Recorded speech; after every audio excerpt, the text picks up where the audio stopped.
Okay, morning stream of consciousness. This one is going to be about parenting. So if you're not a parent, resume your scrolling. Keep scrolling. Hey, what do you want, baby? You want to go sit on the chair? I've not slept in like 2 days. You want to go sit on this chair? Right, so the kids are just having their breakfast. I haven't slept. I think whenever I have the kids, I just don't sleep. Mainly because of our, oh, look at this beard, mainly because of our setup. Because I'm not in my own place yet. I'm having my children somewhere else and they don't have a bedroom. And I don't have a bedroom here, so we're staying in someone else's bedroom. And we're all just in one big bed. We've got a little mattress as well, where I normally start Benny off, my daughter off in the mattress, but she's always covered, you know. She always ends up in the bed, so there's 4 of us in the bed. And my sons are getting big now, you know, like my son's 5 and 4, and they all sleep diagonal.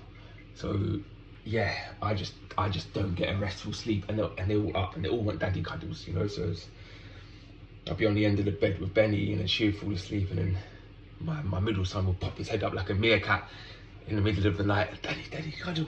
So I have to like peel myself away from Benny, go give my son a cuddle, and then the other son pops up and I've got to peel myself away from him, and then by the time he's settled, then Benny's up again. So it's like this whack-a-mole thing. Someone always needs a daddy cuddle and I always want to give it to them, you know. So yeah, I'm not really settled here. So I'm just not sleeping. I probably got about 2 hours sleep last night, same the night before. Like fucking bags, man, like, oh. It's such a paradox as well, because I love it. I love being in bed with them and just hearing all their little noises, their little mouth noises and their little snuffles, and hearing them breathe and feeling their warmth. Yeah, it's really special. But I'm very tired, and it's getting to the point now where like I just need to get into a home. And it's gonna happen this year. It's gonna happen this year, and I'll be able to ground myself and ground my children, because none of us are grounded. It's a lovely place where we're at, it's amazing, but it's not ours, so we're not grounded. And yeah, parenting is just such a trip. There's just so many, when you have more than one, right? So you've got 2 or more, or 2 or more, just trying to meet everyone's needs.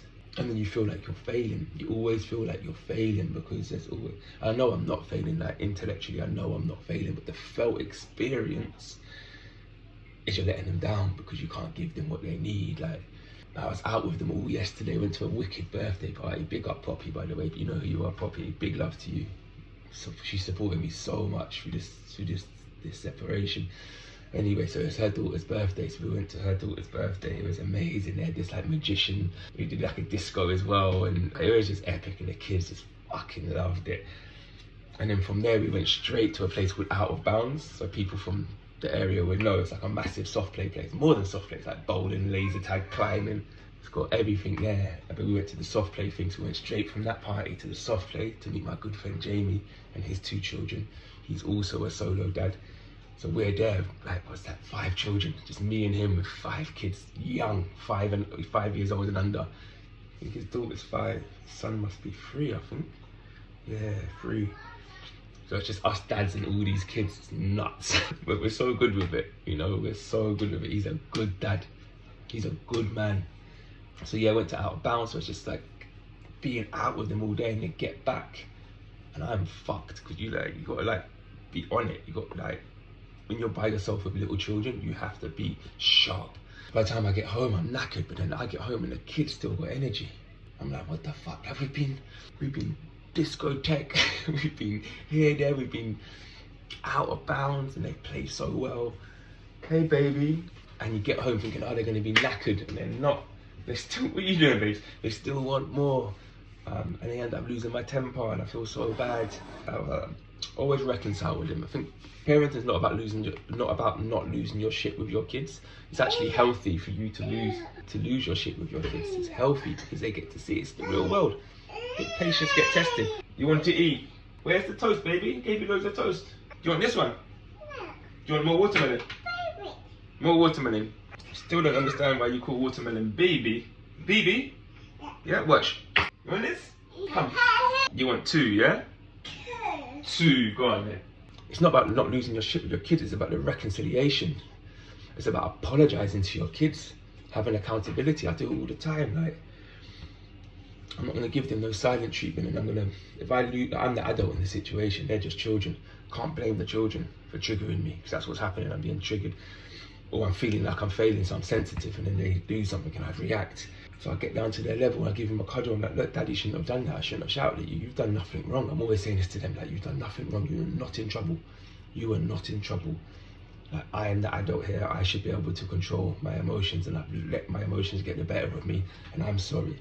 Like, my 4-year-old son's just looking at me, just not really understanding anything. My bigger son understands. He's like, yeah, thank you, Daddy. And he's learning. He's learning to apologize, you know. So I think parenting's not about, you know, it's not about being perfect, right? But it's about recognizing when you've come out of your center, right? Because it's a personal responsibility. It's not the children's fault. It's never the children's fault, and we should never make children feel like they've done something wrong, because they don't have the perspective and the understanding and the years on this planet to understand stuff. So how can I be angry at a 4-year-old or a 5-year-old for being naughty, you know, for playing up? I hate that when people say, oh, kids are being naughty. It's like, they're not being naughty, they just don't understand. They don't understand, and it's our job to teach them as parents and to show them accountability, responsibility, you know, and sovereignty. So that's what I try to endeavour to do. But yeah, so yesterday we get home and they're all just acting, you know, babes? They're all just acting nuts still. I was just like, God, it must be like 5 o'clock. We've been out all day, just like, oh, I'm trying to make dinner. Trying to make spaghetti bolognese, right? Because it's just easy. And then my son's like, no, Dad, let's make meatballs. And I was like, I just wanted to whack it in the pan. And I was like, oh, son, like, that's kind of long. He's like, no, it's not. You just get a little bit of water in your hands. You just roll the meat up. And I was like, oh, fuck. So I ended up making the meatballs. So I've done all the meatballs. But yeah, I'm trying to cook dinner, and they're just acting nuts. So I just shouted at them. Yeah, just lost my temper with them. I lost my train of thought because they're fighting next door. These boys are always fighting, but they love each other so much. What am I trying to say? Yeah, so I lost my temper with them yesterday. And then they got really upset, and then I got really upset, and then we all just cried. We all just had a big cry, and then I apologised, and we had a big cuddle, and it was all love. I'm just expressing, this is just like my morning pages. The Artist's Way is a brilliant book. I think I've talked about it before. Go read The Artist. That's a little message for today, for the parents. Go read The Artist's Way. We need it actually as parents. The Artist's Way is all about building a relationship with yourself, like taking yourself out on dates. And anyway, read it. But she's got this thing called Morning Pages. It's just a stream of consciousness. This is what I've been doing here. I don't like writing too much, right? I don't like writing. I've got trauma from school. About writing. I'll get into that another time.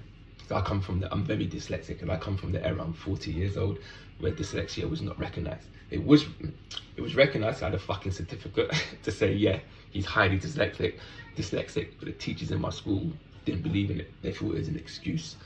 And I'll get into that and how damaging that was for me, and how it still is with me as an adult. Tangents. Parenting's really hard. It's really, really hard. And all you can do is do your best and be strong in knowing that you're doing your best, and just be a decent human being. And being a decent human being, regardless of people's ages or whatnot, regardless if you're dealing with children, adults, being a decent human being means being responsible and taking accountability for your role in the situations, your role in your own suffering and your role in other people's suffering, right? Because we all play a role. Hopono. Check that out. Hopono. We all play a role. We all have responsibility in every situation that happens in our life. It's a beautiful prayer, but it takes on the responsibility, the philosophy behind it. Hopono, look it up. But yeah, just pick up all the parents. Pick up all the parents doing it by themselves. All the co-parents out there trying to make it work. Yeah, big love. I think that's my stream of consciousness. I've got anything else to say? No, that's my stream of consciousness. Big love.